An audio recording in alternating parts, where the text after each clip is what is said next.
Wyoming Territory.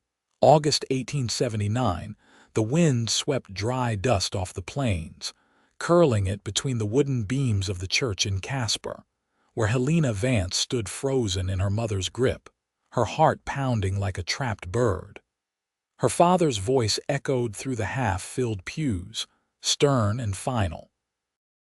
She will marry him today, or she can find herself another roof to sleep under. Helena's throat tightened. She was 19, and she had never been allowed to choose anything for herself. Not the dresses she wore, not the books she read, and certainly not the man she was supposed to wed in less than 10 minutes. Jonathan Lyle, a banker's son from Cheyenne, stood near the altar, smug in his fine coat, eyes cold behind round spectacles. He had asked for her hand without ever asking for her heart.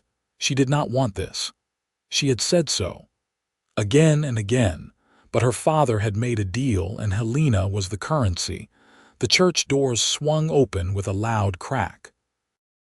Dust and sunlight rushed in, and so did a man, tall and broad-shouldered, with a black hat pulled low and sun-browned skin. His boots hit the floor like thunder. His name was Silas Jude. Helena's breath hitched. Silas. He had not been in Casper for over a year. She had not seen him since the day he left with his saddle and rifle, saying he had to make something of himself before he could offer her anything real. Now he looked like the West itself, weathered, strong, and wild. "Stop the wedding," Silas said, voice low but sharp as a blade. Gasps rippled through the crowd. Helena's mother grabbed her arm tighter. Jonathan stepped forward, puffing up. "Who the hell do you think you are?" Silas's eyes never left Helena. He reached into the inside pocket of his coat, pulled out a crumpled marriage license, Jonathan's name already scrawled on it, and in front of everyone he tore it clean in two. "You are not marrying her," he said, "because she is mine." Helena's knees nearly gave out. Her heart pounded so loud she felt dizzy. "Silas," she whispered. He stepped up to her, ignoring her father, ignoring the preacher. "I went down to Texas, worked cattle, rode fence, saved every dollar. I came back for you, Helena. I am not letting them take you from me." Her father lunged forward. "You do not speak for her." Silas turned then, voice calm. "No, I do not. She does." All eyes shifted to Helena. Her hands trembled, but she stepped away from her mother. Her voice was quiet but steady. "I never said yes to this marriage. I never wanted it." Jonathan scoffed, but Silas was already offering her his hand. "Come with me." Helena looked at the preacher, the guests, her father's furious face, and then into Silas's eyes. There was no doubt in him, only love. She took his hand. They ran. Outside, Silas helped her up onto his horse, then swung up behind her. They rode hard, leaving behind the church, the town, and the life her parents had picked for her. The sun was high as they crossed the river, wind whipping her hair into his face. He wrapped one arm around her waist to steady her. They rode until dusk, stopping only when the horse began to tire. A small creek ran through a quiet hollow, and they camped under the open sky. Helena sat by the fire, blanket around her shoulders. Silas cooked beans over the flame, silent but near. "I thought you forgot me," she said finally. He looked up. "Never. I just had to become the kind of man you deserved." "You tore those papers," she whispered, half smiling. "I would tear down the whole damn world if it meant you were free." Silas handed her a tin plate. She accepted it, fingers brushing his. The touch made her chest ache. They ate in silence, the kind that felt full instead of empty. When the fire burned low, Helena leaned against him, her head on his shoulder. "I am scared," she admitted. "I know," he said, "but I am here now. I am not going anywhere." She felt it then, not just the safety, but the warmth of something blooming slow and steady in her chest. Hope. Love. Real love, not the kind signed on paper. The kind you ride through hell to find. And Silas Jude had come back for her. He had torn the papers, and she was his. They rose before the sun. The chill hung low in the hollow as Silas saddled the horse, his movements quiet, deliberate. Helena gathered her hair into a single braid, hands stiff from the cold. She hadn't slept much. The ground was hard, and her mind kept circling the same question. What now? She didn't ask it aloud. Not yet. Silas handed her a strip of dried venison and a canteen, then swung up behind her without a word. They rode west, where the land rose into foothills, the air thinner, pines replacing sage. The further they traveled, the more the world seemed to open. Helena didn't know where they were headed, but she trusted his silence more than she'd ever trusted her father's sermons. By late afternoon, the trail narrowed and dipped down into a shallow basin filled with cottonwoods and a low creek. A cabin sat near the far edge, its roof patched with bark, smoke curling from its chimney. It was plain, but solid. Silas dismounted and helped her down, hands firm at her waist. He led the horse to the lean-to, unsaddled it, and rubbed its neck before turning back to her. "I built this place last winter," he said. "Started with just the foundation, hauled the rest from the timber ridge. Took months." She stepped closer, pressing her hand to the doorframe. The wood was smooth under her fingers, the grain catching light. It smelled of pine and smoke and something faintly sweet, like dried apples. "You built it for you?" she asked. "I built it for us," he said, and opened the door. Inside, it was one room. A stove in the corner, a narrow bed against the back wall, shelves neatly lined with tins and folded linens. A rifle hung on the far post.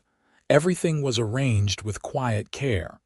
Helena stood in the center, turning slowly, taking in the space he had carved out of wilderness.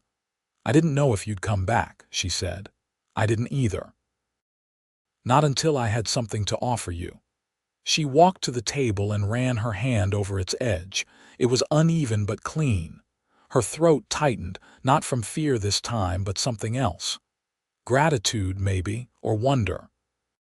Silas moved toward the stove, struck a match, and coaxed a flame into the kindling. He didn't ask for thanks. He didn't expect anything from her but truth. "I still hear my mother's voice," she said, "telling me what a woman's duty is, how love's got nothing to do with it." He didn't turn. "Do you believe her?" "I used to." She sat on the edge of the bed, skirts brushing the floorboards. "Then you came through that door." He sat across from her, resting his forearms on his knees. "I don't want you to stay here out of obligation. Do you think I would have run with you if I didn't want to?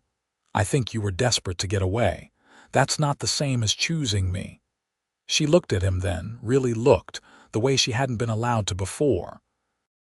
His jaw was rough with days of travel, his shirt still dusted with trail grit, but his eyes were steady. No expectation, no demand, just waiting. "I ran from them," she said. "But I ran to you." He didn't answer right away. He stood, crossed to the shelves, and pulled down a small wooden box. Inside were a pair of silver hoops, polished but simple, and a folded square of linen stitched with blue thread. "I bought these in Laramie," he said, laying them on the table. "Didn't know what you'd need, so I guessed." She picked up the linen. It was a scarf, finely made, the initials HV. Stitched in one corner. "I never had anything of my own," she said. "Not really. You do now." That night she stretched out on the bed while he dozed in the corner, back against the wall, hat pulled low. The fire burned low, casting soft amber light across the floor. She didn't ask him to come closer. He didn't ask to join her.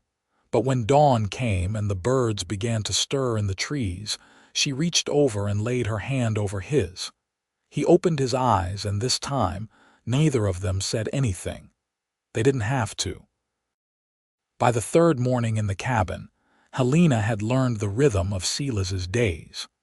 He rose early, just after the birds began to stir, and stepped out to split wood before the sun cleared the ridge.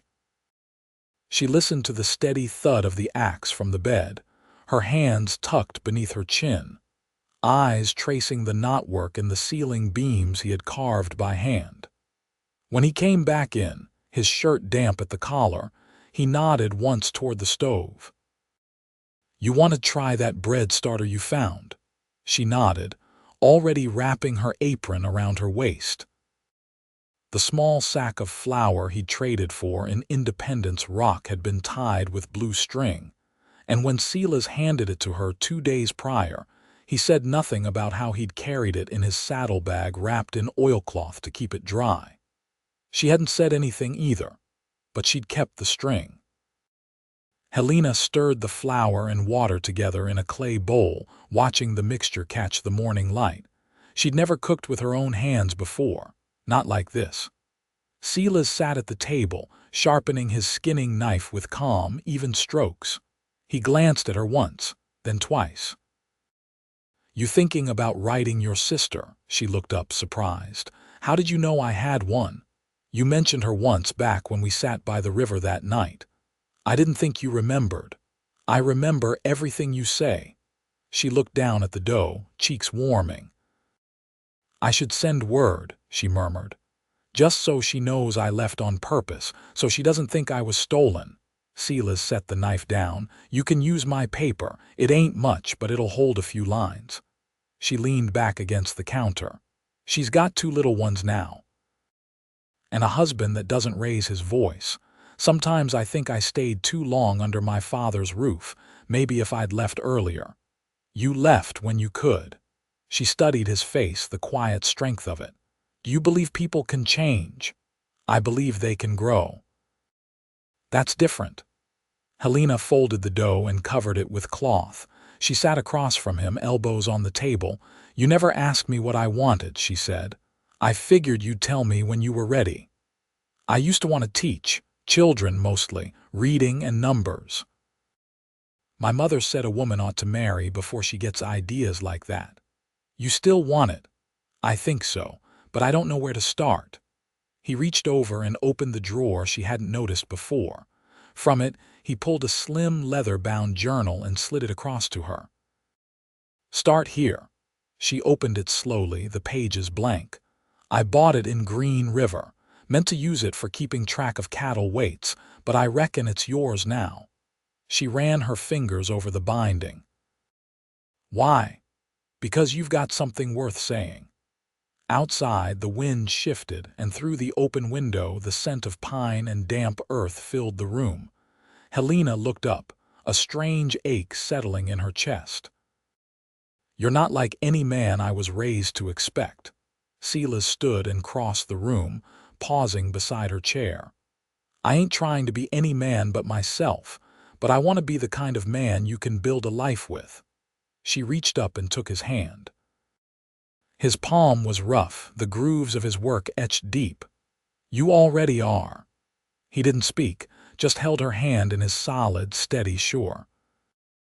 Later that afternoon, while the bread rose and the sun drifted westward, Helena sat on the porch step with the journal in her lap, writing her sister's name at the top of the page. Silas was off in the pasture, mending the fence line where a post had swayed loose. The world around her was quiet, not empty but full in a way she'd never known, like something old had cracked inside her, and the light was just now getting in.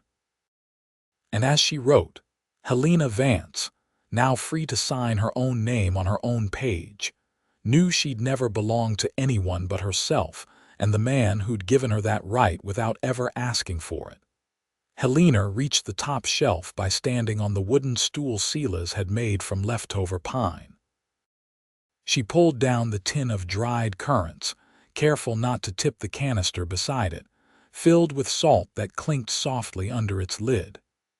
Behind her, the fire in the stove crackled low, its heat warming the soles of her bare feet against the wide planked floor. She stirred the currants into the cornmeal batter slowly, watching the mixture thicken. The scent of sweetened flour rose in the warm air. Silas had gone to the ridge early, taking the trap line that curved up past the beaver ponds.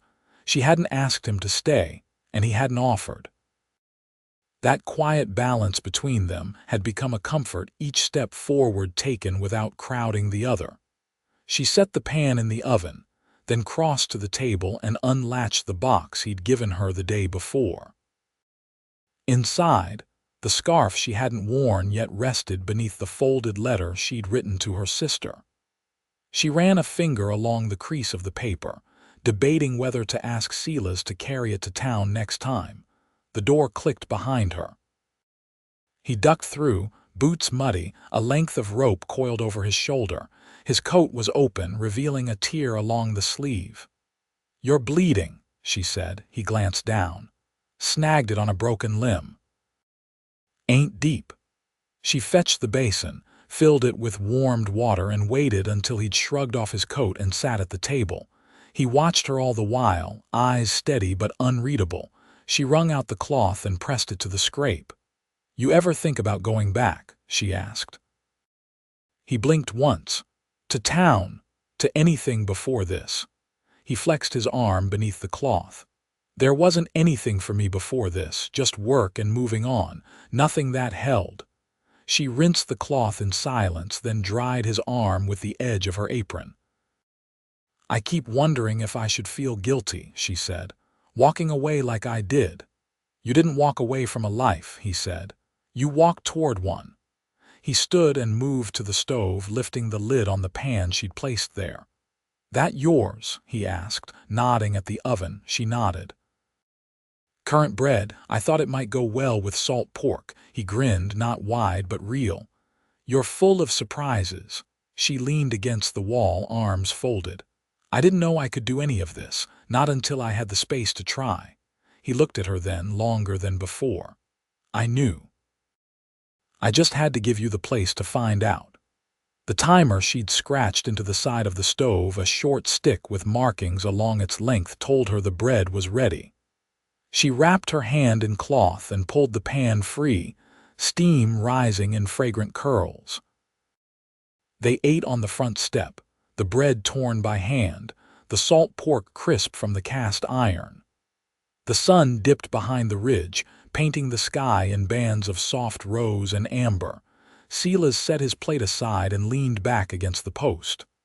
"I want to build a second room," he said. "For when winter comes. Something with a real door this time." She watched the sky shift. "Do you think we'll still be here?" "I do." She turned toward him then. "I've never belonged anywhere you do now." He didn't touch her, didn't try to draw her close. But his words settled deep in her chest, anchoring something that had floated loose for too long. Helena reached over and took his hand, lacing her fingers through his. "I want to stay." He didn't say anything right away, just ran his thumb over her knuckles and looked out at the darkening land. When he finally spoke, his voice was low. "Then this is your home as much as mine." And for the first time since her feet hit the ground outside that church, she believed it. The first frost came gentle, like lace spread across the meadow. Helena woke to it one morning as pale light slipped through the cabin window, casting a soft shimmer over the pane. She stepped outside wrapped in a wool shawl, her boots crunching against the brittle grass, breath blooming white in the air. The trees had turned fully by then, russet and gold flickering in the breeze, each leaf a small farewell. Silas was in the pasture, hammering a brace into the new gate he'd built along the south fence. She watched him from the edge of the porch, arms folded, her heart steady in her chest. He didn't see her at first, focused on the wood, the way he always was when his hands were busy. When he finally looked up, he gave her a nod, then turned back to his work. That had become their way, acknowledgement without interruption, like a shared language stitched beneath the spoken one. That afternoon, they took the wagon out across the ridge to an abandoned homestead where Silas said wild apples grew. The road was rough, the wheels jostling over stone and root, but she didn't mind. The cold had sharpened the air and the sky stretched wide and linen-colored above them. She held the basket in her lap and watched the land roll by. hills soft and worn like folded quilts. When they reached the orchard, the trees stood tangled and half bare, but fruit still clung to the higher branches. Silas tied his coat around his waist, climbed the nearest trunk and began tossing down apples, each one thudding gently into the grass near her feet. "These'll be tart," he said. "Good for boiling down." Helena picked one up, rubbed it clean on her skirt and took a bite, wincing. "Tart's one word for it." Silas laughed, low and surprised. She looked up at him, the sun behind his shoulders catching on his hair. "You always this handy with fruit." "Only when I've got someone worth picking for." When they'd filled the basket, she laid out the cloth on the wagon bed, and they sat side by side with their backs against the rail. He passed her a slice of smoked cheese he'd wrapped in waxed paper, and they ate in companionable silence, legs brushing now and then. "Do you ever miss being alone?" she asked after a while. He wiped his fingers on his trousers. "Used to think I liked it, thought it made me strong. But I was just waiting. Didn't know it until you showed up in that church, looking like you'd already decided." "I hadn't, not fully." She glanced at him. "But when you tore that paper, it was the first time I realized I could choose something for myself. I didn't know if you'd take my hand. I didn't either, but you offered it like you meant it." He turned to her, face serious now. "I still do," a crow called somewhere far off. The wind tugged gently at the trees, and Helena reached for his hand, warm and calloused beneath hers. "Then let's build something that lasts." They rode back just before dusk, the apples wrapped up tight and tucked beneath the bench. That night, Helena stewed the fruit with honey and cloves while Silas mended the hem of one of her aprons by lamplight. She didn't ask how he'd learned the stitch. He didn't offer. The next morning, he rode to Casper to trade pelts and post her letter. She watched him disappear down the trail, the horses' hooves muffled by the frost-hardened ground. That evening, he returned with flour, sewing needles, and a folded newspaper with an article about a schoolhouse being built in Lander. He handed it to her without a word, and she read it by the fire, her thumb pressed into the margin. "They're hiring," she said. "I figured they might be. I'm not trained. You're smart. You've got a way with patience. That's more than most." She set the paper aside. "It would mean leaving the cabin some days. I can manage the stock. You do what you need." She leaned into him, resting her head against his chest. "Do you want a family?" "I want a life," he said. "If that life includes children, I'll teach them to ride and split wood and be kind. But I want it with you. That's the only part I'm sure of." Helena tilted her face up to his. "Then let's start that life." They married under the autumn sky 2 weeks later, with a preacher from the mining camp and a few ranch families gathered near the creek. There were no flowers, no music, just Helena in a wool dress and Silas in his best shirt, hands joined beneath the cottonwoods. He said no vows beyond her name and his promise. She answered with her hand over his heart. The cabin filled slowly after that. A second room was added before the heavy snow came, and Helena painted its walls in soft blue with leftover pigment Silas traded for in Fort Bridger. She began teaching in the spring, riding into Lander twice a week, her lessons wrapped in oilcloth, her journal tucked beneath her arm.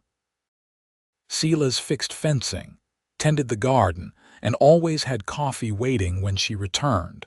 By the following year, the cradle Silas built sat beside the stove, carved with the same pine knots as the table. Helena folded a quilt over its rail and watched the baby sleep, his breath slow and even.